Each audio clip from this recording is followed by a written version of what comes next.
as Troy said, we're thankful to be in your house, and it's not just words upon our lips, it's from our heart. We're glad to be able to come here. You're worthy of our worship, and that's what we want to give to you, Lord. Father, forgive us for our sins, individually and corporately, that we would not hinder you working through us and the things that you have us to do. In Jesus' name, amen. Okay, I don't remember when it was, maybe it was last week. I said we were going to start in the book of Jonah. Gosh, it's just a little book, 4 chapters. And we're going to look at it. We're going to start with chapter 1, if you want to go ahead and get there. This book details the worst missionaries in the world.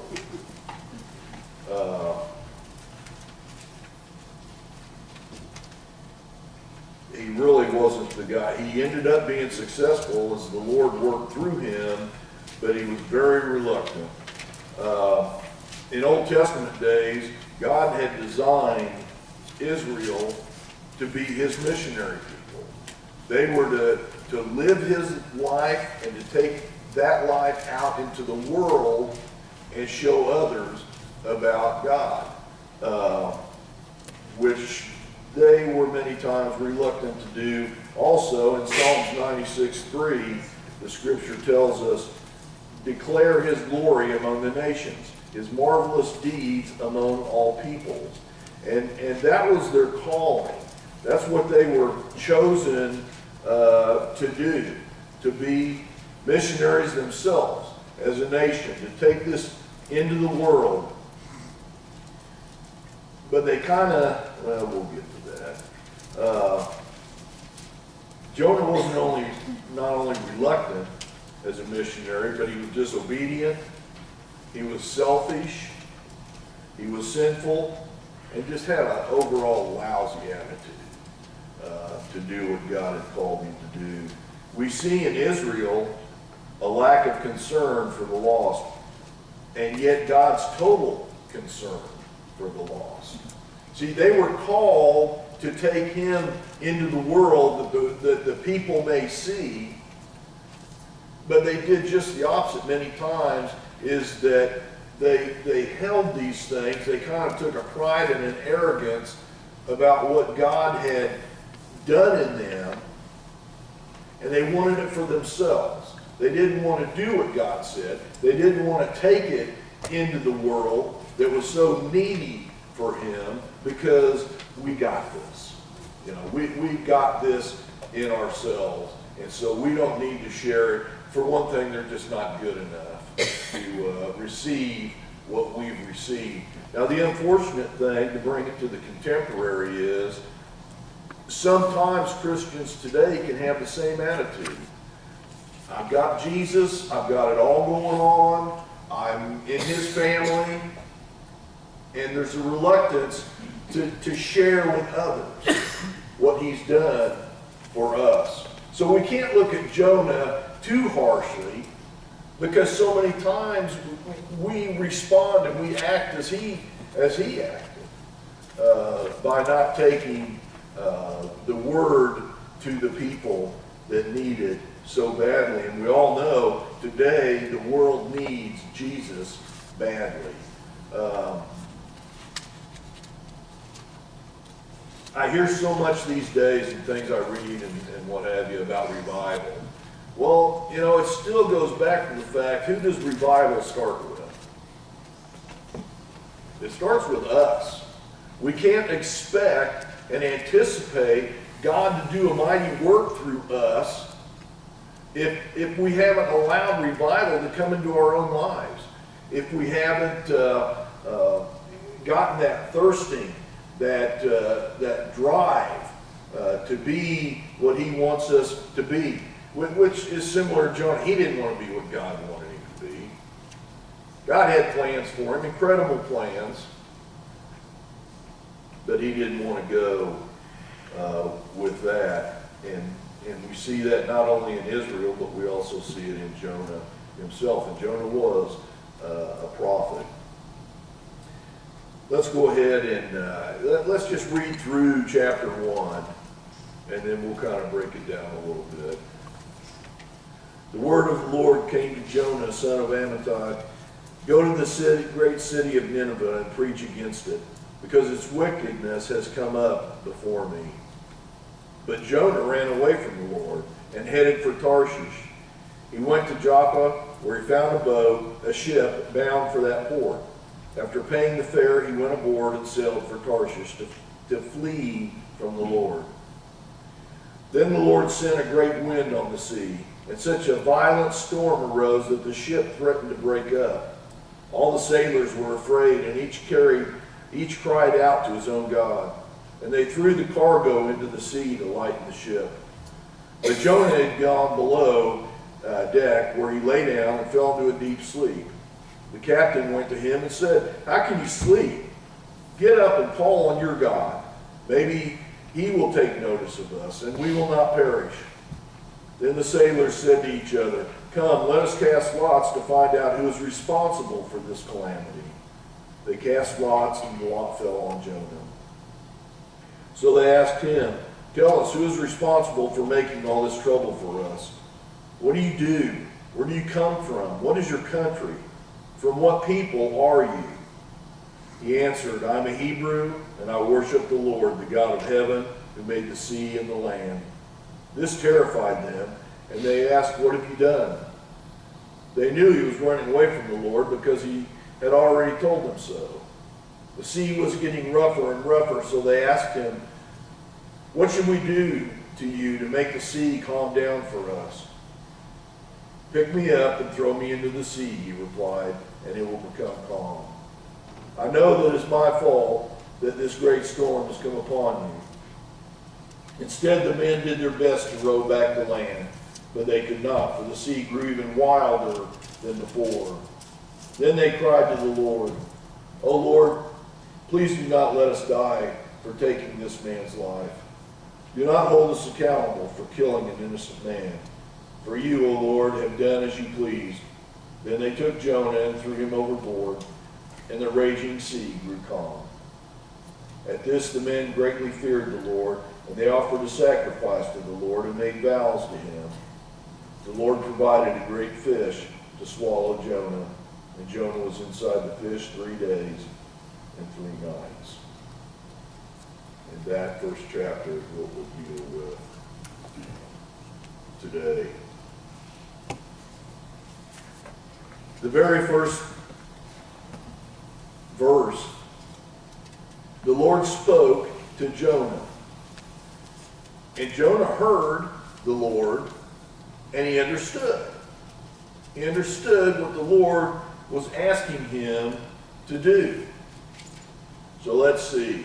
Do what God wants, flee. Do what God wants, flee. He didn't really think about it much. He said, "I'm out of here. I'm not going to do that." He chose to disobey God. He knew what God asked. Sometimes we do the same thing. We know what God asks, but we choose to be obedient. We choose to flee. We choose to go the other way. And so he thinks he's going to find sanctuary in Tarshish. But was he going to? If the Lord's speaking to us about something and we know it, we get it, and we just want to go the other way, can we get away from God? See, sometimes we think we can if we run far enough away. Jonah thought, well, I get on this boat, I go to this other city, done with that, God will probably ask somebody else to do it or whatever. But I'm out of the picture. Well, that didn't work out so great for him. In Psalm 139, and he would have known the scriptures. After all, he was a prophet. Oh, let me say this before I do it. My mind kind of goes. I'm sure he was going about his prophetly duties, okay? He wasn't just sitting around thinking, well, I'll see what happens today. He was doing what prophets do, and God interrupted, didn't he? God interrupted whatever it was he had going on. Sometimes we find that in our own life, that God, if we want to put it in such terms, he interrupts what we think we've got going on, what we think we have plans for. All of a sudden God says, you know what, that's not my plans. Here's my plans. And I guess we could see it personally as kind of an interruption. We had things going, we had things planned, and then God comes up with this. And that's kind of how Jonah looked at it. This was an interruption to what he had going on, and he didn't want to get on board with it. In Psalm 139, verse 7, the scripture says this: "Where can I go from your spirit? Where can I flee from your presence?" The Old Testament reference there is obvious. Jonah could run as far as he wanted to run. He could run to the ends of the world, the ends of the earth, but he wasn't going to escape God. And sometimes we're the same way. We think, well, if we run far enough, we'll go hide, whatever, that, we can get away from God. In New Testament reference, Hebrews 4, chapter 13, "Nothing in all creation is hidden from God's sight. Everything is uncovered and laid bare before the eyes of him to whom we must give account." I've said it before, and I say it to myself, we can shine other people on. We can show a side of us that we're allowing others to see. And yet, many times we forget the fact that really who we are is how we are when nobody's looking. That's us. But the thing is, God's always looking.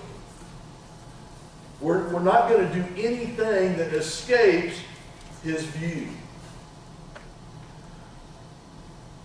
We may think we can hide from others, and we surely can. But we can't hide from him. And it's good to have an understanding of that and to live our lives under the auspice that he sees us, that he knows us, that he sees our innermost workings.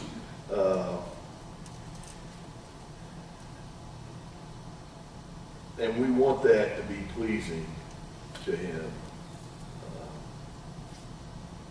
Because it really doesn't matter how wonderful everybody else thinks you are. It really doesn't matter how saintly people may see you. But we want God to see us in a positive light. We want God to be approving of how we live our life. You can run like Jonah if you want to, but the scripture is crystal clear. You're not going to get away from him. You can get away from everybody else, but you can't get away from him. Now these guys on this ship, they were hardened sailors, if you will. Was this their first storm? No. This wasn't their first storm. This wasn't their first bad weather incident, but this storm was different. This storm packed an incredible punch that they'd never seen before. In fact, so much that it was going to break the ship up if something didn't happen. So they all cry out to their own God, take this, calm the waters, do whatever they pray, to their gods. But what's Jonah doing? He's downstairs, hanging out, sleeping. Who's sleeping when this is going on? He's got to realize, man, this is God's work. But if I go down here and I go to sleep, I can ignore it. I don't have to deal with it. So he goes downstairs, and the captain comes up there and says, how are you doing this? How do you come downstairs with all this going on and you're sound asleep? I don't think anybody else on the ship was probably asleep, but Jonah was. What a character. So they said, let's cast lots and see. This has to be somebody's responsibility, and that'll make it easier for us to deal with. So they asked Jonah questions and things, and he told them who he was, and that he worshiped, and this is key, he worshiped the Lord, the God of heaven, who made the sea and the land. This was his God. This was his God that was in control. This is our God that's still in control. He made the sea and he made the land. And that terrified him. They asked, what have you done? And the scripture tells that they already knew because he told them he was running away. He told him he was on the land, so to speak. That's my hip talk. He was on their land. But the sea kept getting rougher and rougher, so they asked him, what do we need to do? You know, the ship's not going to last longer. We're going to be out here and we're going to drown. So something has to happen. What do you suggest? And then that's when he comes up, pick me up, and throw me into the sea. As a reluctant missionary, what happened to the sea when they threw him in? Well, first they tried to make it their own way, and they couldn't. So they prayed not to be accountable for his death. But when they threw him into the sea, subsequently, what happened? It stopped. It grew calm. See, here's the reluctant missionary that's a witness to the other sailors on the boat of his God. That when they threw him in, and dealt with his running, they became aware of the power of Jonah's God, the power of the God. And that was a witness and a testimony, even though he didn't want to see it that way, it surely was. The same way with us. When we hit rough waters in our life, I mean, do we just want to bail? Do we just want to go? There's been things in my life, I don't understand where God's going with this. But he has a plan, and he says this, in all these things, you just obey me. You just obey me. You just do what I'm telling you to do. And even though you don't understand it, even though it may be hard, I will be with you. And I have these plans for you.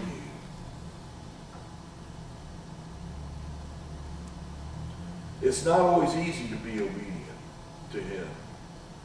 Sometimes we want to be like Jonah. Thanks, but no thanks, Lord.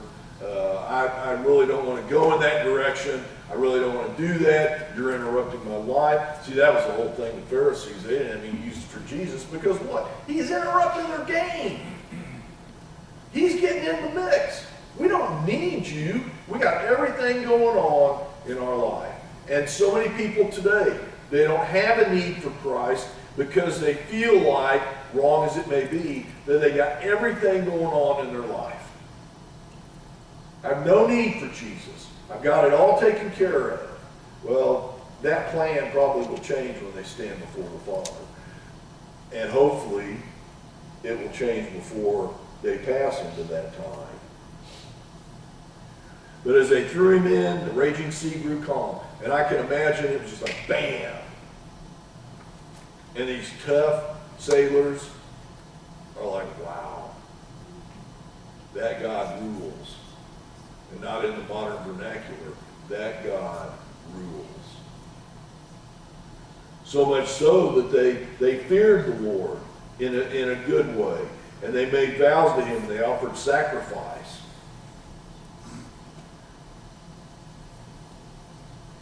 And then the part that we'll get on with, but the Lord provided a great fish to swallow Jonah. You really think there was a fish that swallowed him? Or is this just something to put into the scripture to kind of, do you think a whale really swallowed Jonah? There's so much debate from knuckleheads, I'll call them that say, well, that's not really it. How's that going to happen? I don't know how it's going to happen, but I believe it. If God's word says that a whale swallowed Jonah and he stayed in there for 3 days and 3 nights, I kind of believe it. I don't think that's hyperbole. I think it is what it is. Plus the fact this fish but the Lord provided a great fish to swallow Jonah up.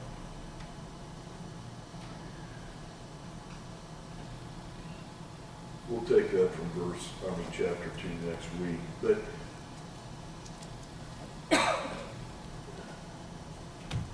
you know, it's easy, just like people do with Peter, and they're like, oh, Peter messed up, Peter did this, blah, blah, blah. We look at Jonah and we say, how could he run from God? God had something big for him to do. But the thing is, if we bring it home to ourselves, sometimes we'll pray, God, just do something big. Just let me be part of something big. You know what? You are a part of something big. And the scripture's clear. If we can't handle the little stuff, is he going to give us the big stuff? No. He said, well, you weren't faithful when I gave you. Because, you know, we pass so many things in our daily living that God's like throwing in front of us.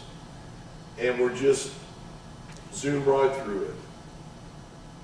I told you about the guy. This is bad on me. I'll tell you when I do it wrong, I'll tell you when I do it right. You know, they caught me ready to come into the shop. And he says, I need a quarter. And I'm like fumbling in my pockets, you know, to just flip him a quarter so, man, he'll just get out of my hair. And, but he grabs my arm and he says, listen, I need this quarter to call my brother because we've been at odds with each other and I love my brother and I need to tell my brother that I love him and I'm not sure if he loves me and he's, you know, going along with that. And all I'm doing is trying to pull away from his arm, you know, because, man, I'm busy. I got to get in the shop and do my stuff. And so, he does this, and I'll remember it to the day I die. He takes the quarter, and he flips it to me. He goes, I didn't know you needed a quarter. And in my pea brain, I'm like, oh, good. Not that I got my quarter back, but that I was allowed then to get into the office. I know more that got in the office, shut the door, and I thought, you imbecile. God couldn't have laid out a greater opportunity for me to tell him about the friend that loves him forever. The friend that loves him as a brother. And I didn't do that. I had my own thing going on. I was Jonah. I'm zipping in my own life. Don't interrupt me, God. And so much that I didn't even see it for what it was. I couldn't have laid out a better, hey, let's witness to somebody. Okay, let's, boom. I'll tell you this, and I'm not a guy that's woo, but as soon as he hit me with that, I opened the door, and I was going to go talk to him. He's gone. I look down the street, I look up the street, he ain't there. I'm not telling you some woo-woo story, I'm not that kind of guy, but he wasn't there. So I don't know how to explain that, and I don't really care to explain it, except I didn't do what God put right in front of me to do. Bad move on Jim. What an opportunity. But I'll see that to my dying day. Don't need your quarter. He needed what was way more than money was ever going to provide. And in that case, I didn't do it. The same way with us. We can be the Jonah. We can be so caught up in our affairs and are going at Mach 5 with our hair on fire, you know, that God says, well, I put this person in your path. I put this person in your path, and you just zoomed on through. We don't want to be that guy. We don't want to be this guy in that circumstance. So our prayer needs to be daily, Lord, just keep my eyes open to the opportunities that you give me. We don't have to make them up. We don't have to go around with our big family Bible, smack, smack, hitting people in the head. Live the life, man. Be what he wants us to be. As we go through troubles, let them see God working in us by the way we respond to things.